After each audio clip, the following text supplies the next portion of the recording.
Be me. 31. Senior archivist. The kind of guy who gets excited about climate-controlled storage. The kind of guy who knows the humidity tolerance of 18th century paper but forgets to answer texts for 3 days. Own 3 identical sweaters because decision fatigue is real. I alphabetize my spices. I tell myself it's practical. It's also a cry for help, but in Helvetica? I work at the City Historical Society. All day it's old paper, quiet footsteps, the faint smell of glue and dust that somehow feels safer than people. I spend my life preserving other people's stories so I don't have to deal with my own. My apartment is small, bright, historic district. Exposed brick. Sunlight hits the floor at 9:12 a.m. every day, like a scheduled event. I keep plants alive mostly through guilt. I built my own shelves. Every screw measured twice, every book placed exactly. A calm life. A life I built on purpose. My parents hate it. They love the idea of me. Not the me part, the son part, the extension part, the future we can brag about at brunch part. They live in the suburbs, perfect lawn, perfect house, perfect smiles that never reach their eyes. My dad's a lawyer. My mom does committees. They treat love like a reward system. You do what they want, you get warmth. You don't, you get polite disappointment that's somehow worse than yelling. Growing up felt like living inside a performance review. Smile more. Speak up. Stand straighter. Why are you like this? My dad never shouted much. He did something worse. He sighed. Like I was an inconvenience the universe forgot to label. My mom did the tight smile. The one that says, I am being kind right now, so you owe me. The house was always quiet, but not peaceful quiet. Controlled quiet. Like you could hear the rules in the air. Dinner was a meeting. School was a KPI. Hobbies were allowed if they looked good in photos. I tried sports once. My dad came to one game, watched 5 minutes, then checked his phone. After he said, you looked hesitant. You need to commit. I tried music. My mom said, it's cute, but focus on something useful. I tried arguing. That was a mistake. Arguing gave them something to dismantle. They loved dismantling, so I got quiet. Silence doesn't get corrected. Silence keeps you safe. Silence makes you invisible. Which sounds bad, but when you grow up in a house where every emotion becomes a debate, invisibility feels like armor. My brother Mason loved the rules, or maybe he loved winning them. He learned their phrases early. Investment in your future. We just want what's best. You will thank us later. He got internships, he joined clubs, he said the right things at the right volume. He was rewarded with laughter and pride and the kind of affection I only saw in public photos. Me. I liked books. Old ones. The kind that smell like time. The kind that don't demand anything from you. I started volunteering at the Historical Society as a teenager. Dusty basement. Broken microfilm reader? I loved it. An old librarian named June taught me how to handle fragile pages. She didn't correct my emotions. She just handed me gloves and said, slow down. Be gentle. I think that was the first time I felt respected. When I got accepted into grad school for archival studies, my parents held a dinner. Fancy restaurant. My mom wore pearls like it was a ceremony. My dad smiled like he was about to announce something. He slid a brochure across the table. Business program, law prep, something prestigious. He said, this is the next step. I said, I already have a next step. Silence. Heavy. Public? My dad's eyes went cold. My mom looked at her nails like she was bored. My dad said, this archive thing is a phase. My mom said, we supported your little interests. Now be serious. I remember sitting there feeling the walls close in. Like if I said one more honest sentence, I would drown. So I did the only thing I could do. I thanked them for dinner. I went home. I packed a suitcase. I left. No slamming doors, no screaming. I closed the door quietly, like I was borrowing space. They called it immaturity. They called it selfishness. They called it rebellion. I called it breathing. They never visited my place after, never asked what my days looked like. Never asked if I was happy. They just asked if I'm making progress. Like I'm a software update they're waiting to install. I built my life without them. I got a job at the City Historical Society, Eventually got promoted. Senior archivist? Not glamorous, not wealthy, but mine. I paid my bills, I paid off my apartment early because I like knowing nobody can take my home with paperwork. I bought my car used and fixed it up myself because taking care of something feels good when you were never taken care of properly. I started collecting rare books, quietly, patiently. One purchase at a time, not for flexing, for joy, for the feeling of noticing that someone once held and cared about. I never told my parents about the collection. Not because I was hiding, because it was none of their business. And because I knew if they found out it was valuable, they would treat it like it belonged to them. Whatever, I'm fine. I have routines. I have coffee. I have work. I have peace. Then Tuesday morning happens. I'm slicing a pomegranate. The seeds stain my fingers red. It's oddly satisfying. The kind of small, harmless mess I allow myself. Knock at the door. Not my neighbor. Not the mail guy who knows to shove letters gently so they don't bend. It's a process server in a dark uniform holding an envelope like it's radioactive. He hands it over. Doesn't meet my eyes. The envelope is crisp. Official. Smells like toner and bad intentions. I read the first line and my stomach drops so fast, my soul follows. Family court. Petition for conservatorship. I laugh once. Short. Stupid. Like my brain thinks this is a prank. Then I read it again. They're trying to declare me incompetent. My parents. Because I'm financially immature, emotionally unstable, socially isolated. At risk. Me. The guy who keeps receipts sorted by month. The guy whose idea of danger is buying the wrong printer ink. The guy who panics if a calendar event overlaps another calendar event. They want my bank accounts, my car, my apartment, my medical decisions. My medical decisions are currently drink water and stop skipping lunch. I sit on the couch with the envelope in my lap. My hands shake like someone flipped a switch. Old memories flood in. Being watched, being evaluated. Every emotion treated like inconvenience. I stare at my bookshelf. The wood I sanded myself. The books I collected one by one. The calm life I built brick by brick. And something in me hardens. Not rage, not screaming. Something colder, like a filing cabinet locking shut. I pull out my phone. I need a lawyer, not my dad's circle. Not suburban friends. Not anyone who owes my parents a favor. I need someone who eats rich people manipulation for breakfast. I remember an article I saved years ago. Didn't know why. Just a feeling. Sloan Reyes, attorney. Predatory guardianships. Family coercion. Autonomy cases. Her website looks like it could file a restraining order just by loading clean, sharp, black and white. No fluff. No smiling stock photos. Just outcomes. I call. A voice answers immediately. Calm, flat, controlled. Reyes, just the surname. No hello. Like she's already dismantling someone. I clear my throat. Hi. I think my parents are trying to legally erase me. Silence for half a second. Not confusion. Assessment. Name? Rowan Pierce. Can you come in today? Not a question. A command. 2 hours later, I'm in an office made of glass and confidence. Everything is clean lines, no cozy wood paneling, no fake warmth.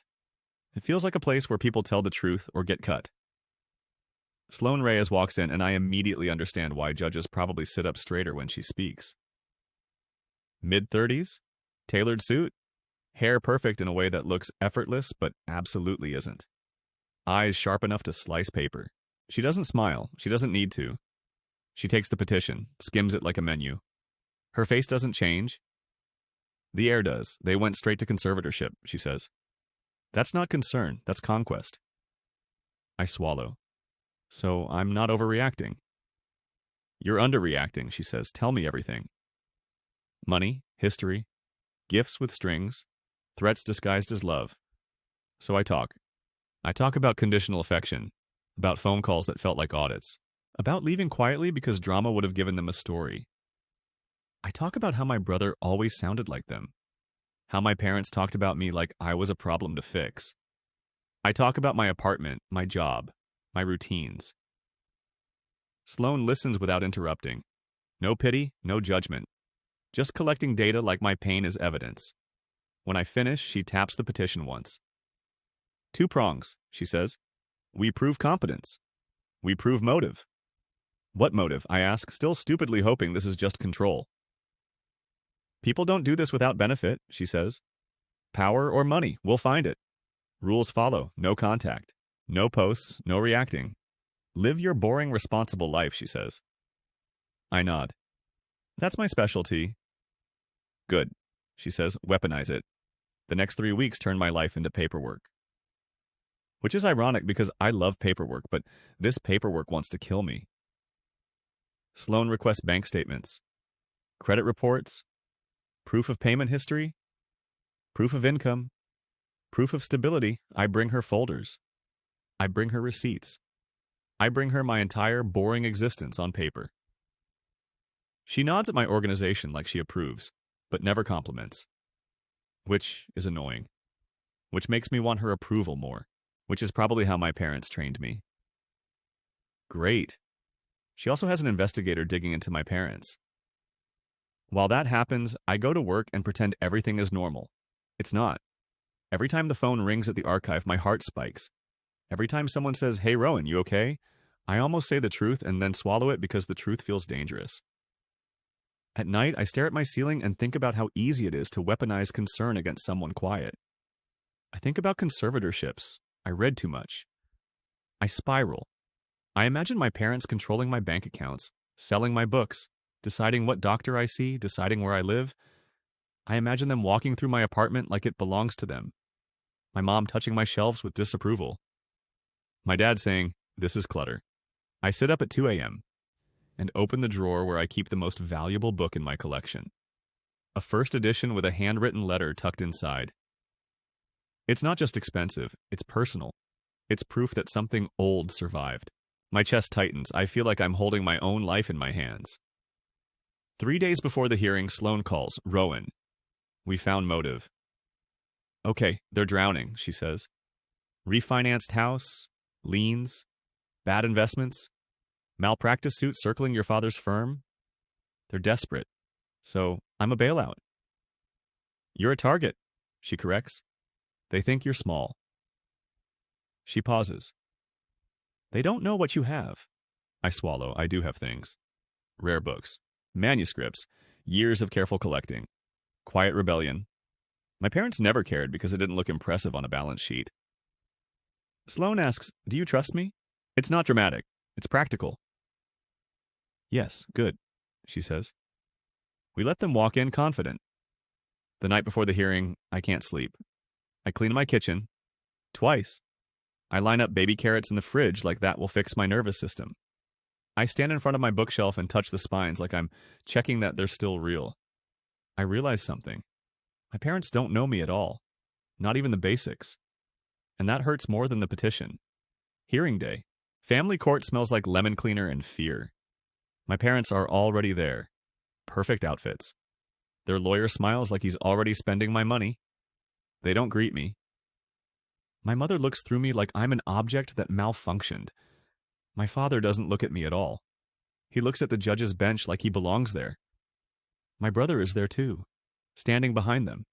He gives me a look like, "Why are you doing this to them?" Like I'm the aggressor. Sloan sits beside me, calm as stone. Binder on the table thick enough to qualify as a weapon.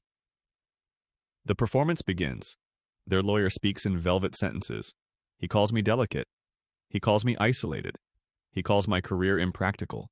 He calls my parents concerned. I almost laugh. Love, in court, with paperwork. My mother takes the stand. She does the tissue thing. Soft voice, trembling hands. The whole act. He's always been sensitive, she says. He doesn't understand money. He shuts us out. We're afraid for him. The judge nods like he's seen this before. Sloan stands for cross. When did you last see my client's bank statements? She asks. My mother blinks. He refuses to share, so your claim is assumption, not evidence. We're his parents, my mother says. We know him. Sloan tilts her head. You know the version of him you could control. My mother's eyes flash. The mask slips for half a second. Then she reattaches it, but too late. The judge saw something. My father goes next. He's colder. Professional. Spreadsheet tone. He talks about fiduciary responsibility like it's religion. He talks about risk like I'm a stock. He says I'm vulnerable, easily influenced. Poor decision maker. Sloan asks him one thing. Do you know your son's net worth? My father scoffs. He's an archivist. Some savings. Not much. No further questions. Then Sloan calls me. I take the stand. My throat feels dry. She asks about my job. I answer boringly. She asks about my routines. I answer boringly. She asks about my finances. I answer boringly. Boring is my shield. Boring wins cases. Then she submits the binder. Your Honor, the defense submits a verified inventory of my client's assets. The bailiff opens it. And my world becomes a list. Item 1. Apartment. Owned outright. My father's head snaps up like he got slapped. Item 2. Retirement portfolio. My mother's lips part. Surprise. Real surprise, not staged. Item 3. Rare books and manuscripts. Appraised value, the number hits the room like a grenade. My father stands. Impossible. The judge barks at him to sit down. The bailiff keeps reading. Savings, bonds, car. By the end, the courtroom is silent in that stunned way where everyone is watching a public collapse. Their lawyer sputters about deception. The judge shuts him down. Hiding assets from people trying to steal them is not incompetence. Then Sloan drops binder number 2. Liens, refinances, evidence of financial pressure. The malpractice suit. My parents' motive sits on the table in black and white. My father's face turns red. He points at me with a shaking finger. You owe us, he spits. And it's the first honest thing he's said in years. The gavel slams. Security moves in because my father cannot stop yelling. My mother starts crying for real now. Ugly crying. Not the stage stuff. My brother looks like someone pulled the floor out from under his worldview. The judge's voice goes cold. Petition denied. With prejudice.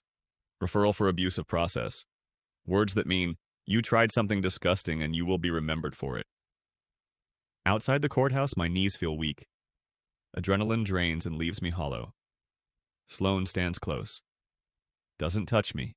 Her presence is enough. It's over, she says. I nod. I feel like I got hit by a truck. You did, she says. A legal one. Then she says quietly, you held your ground. That breaks something open in me. Because nobody ever said that to me before. Not like it was a good thing. My parents treated my stubbornness like a defect. Sloan treats it like survival. I stare at the courthouse steps and realize I'm shaking. Sloan notices. Of course she notices. You're safe, she says.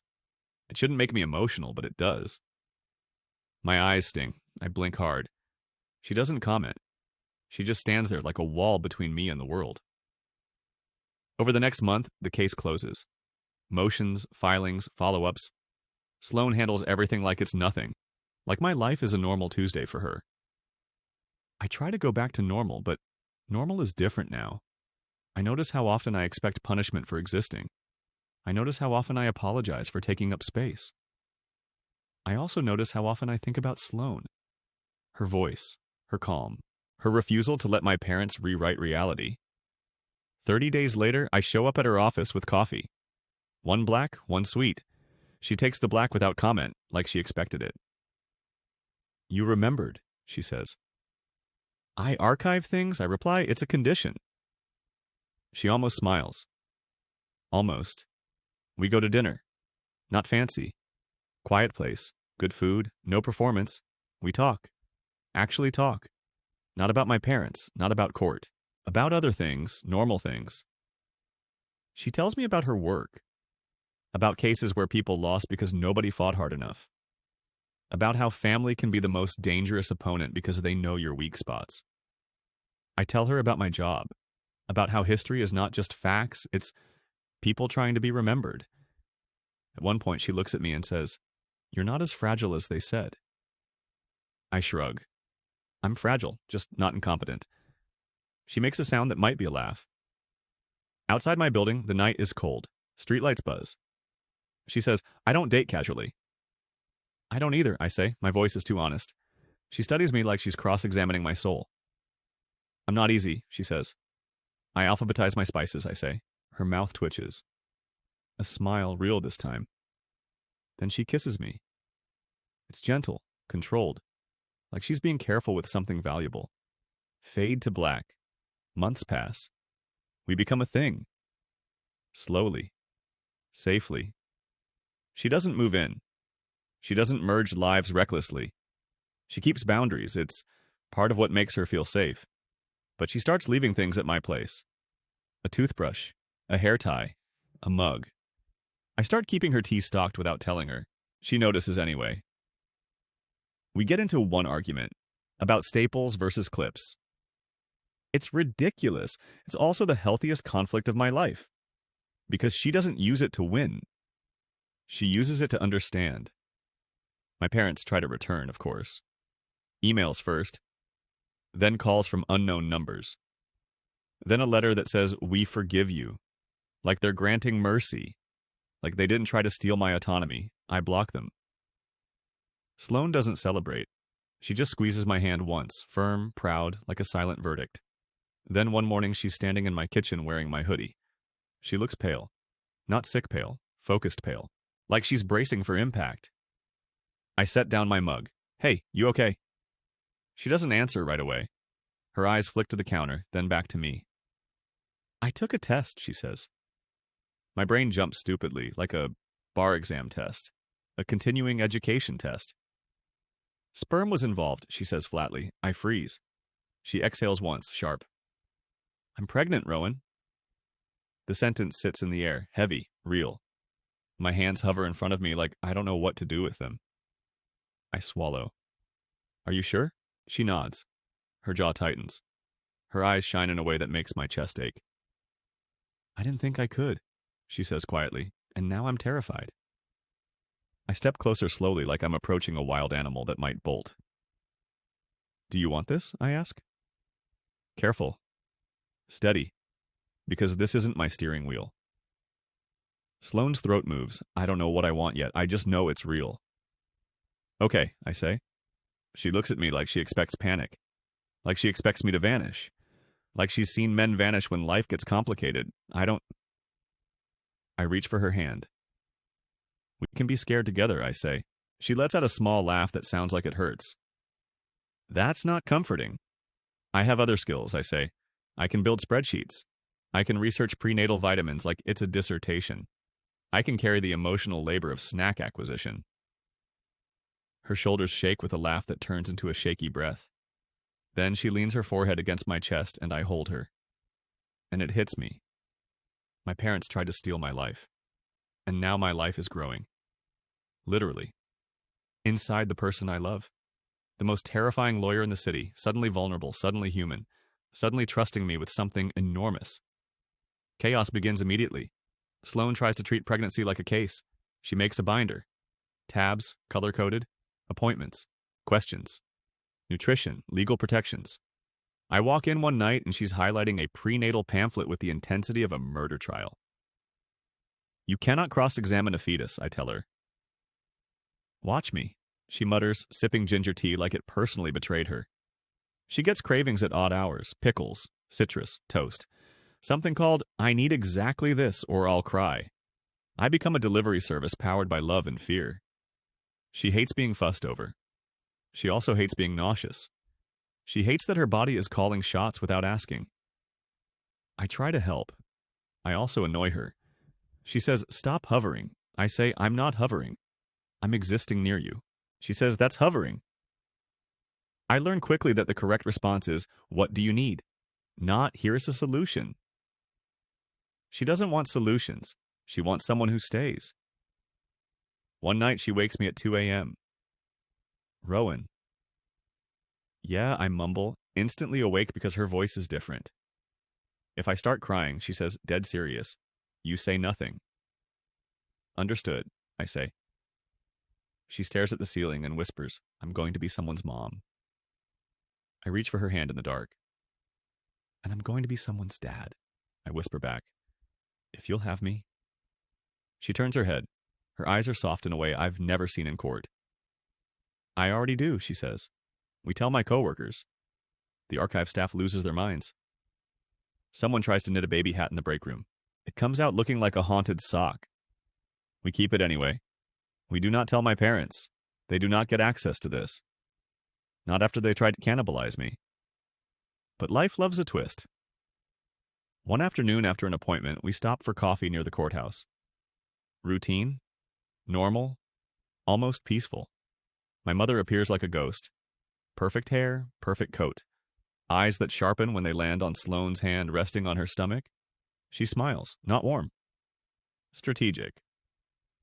"Rowan," she says softly. "How lovely." Sloane's posture shifts instantly. Courtroom mode. Even sharper than usual. My mother's gaze drops again. "Congratulations," she adds, and the way she says it makes my skin crawl, like she's claiming something. "We should talk," my mother says. "Family should be involved." I feel the old panic surge, the old training, the old instinct to shrink. Then Sloane's fingers tighten around mine. One squeeze. Grounding. Solid. "No," I say, "simple." My mother's smile falters. "You can't keep our grandchild from us." Sloane tilts her head. "Watch us," she says calmly, and my mother's face changes like she just realized she's not the most dangerous person in the room. My mother starts to protest. Sloane speaks again, still quiet, still calm, but every word is a blade. She references harassment statutes like she's reciting a recipe. She mentions restraining orders like they're a weather forecast. My mother goes pale. She backs off. Her smile dies. We walk away. My legs shake. My heart pounds. Sloane exhales when we're out of range. "You okay?" I nod. "I think so." She glances at her stomach, then back at me. "We're not giving them a door." "Agreed," I say. And I mean it. 3rd trimester. The baby shower happens in the archive reading room after hours because my coworkers are feral and think it's romantic. There are tiny book decorations. Someone gifts a onesie that says, "Born to Object." I groan loud enough to scare a security guard. Sloane sits in the middle of it all, exhausted, glowing, pretending she's annoyed. But her eyes keep shining when she thinks no one's looking. Later that night, we're home. She's propped with pillows. I'm on the floor assembling a crib. The instruction manual is mocking me. "This is why I like documents," I mutter. "Documents don't come with tiny screws that hate me." Sloane laughs, then goes quiet. "Rowan," she says softly. I look up. "Promise me something," she says. "When we're tired, when it's hard, when it's scary, we don't become your parents." My chest tightens. I crawl over, take her hands. "We won't," I say. "Our kid will never have to earn love." She tries not to cry. She fails. She looks furious about it. I say nothing because I am learning. Due date arrives. Hospital lights, beeping. Nurses who are somehow both gentle and brutally efficient. Sloane grips my hand like she's anchoring herself to the planet. Hours blur into pain and breath and grit. Then a sound. A tiny furious cry like a brand new person filing a complaint against existence. They place our baby on Sloane's chest. Sloane Reyes. Courtroom storm, steel spine. Cries like a human being. I lean in close. Forehead to theirs. "Hi," I whisper to the baby. "We're your parents. We're going to be weird, but we're yours." Weeks later, it's 3 a.m. I'm pacing the living room with the baby in my arms. The world is quiet except for tiny breaths and the hum of the fridge. Sloane is half asleep on the couch, hair messy, face soft in a way she'd deny in court. I look around my apartment, the shelves, the books, the calm life I built. It's not calm anymore. There are burp cloths on my chair, tiny socks everywhere like they teleport, a bottle drying rack where my dignity used to be. And I feel something I have never felt. Home, not conditional, not earned, not performed, just home. Sloane opens one eye. "You okay?" she murmurs. I smile, exhausted. "Yeah, just thinking." "About what?" I glance at her. "At the baby. At my life. About how my parents took me to court," I say softly. Sloane hums like she already knows where this is going. And I pause because I realize the punchline is also the truth. "I got my lawyer pregnant instead," I whisper. Sloane stares at me for a beat, then she groans, deadpan. Please don't make that your personality. I grin. Too late. She tries to glare. She fails. She's smiling. The baby makes a tiny noise like they agree with me. And for the first time in my life, chaos doesn't feel like danger. It feels like home. And nobody can take it from me.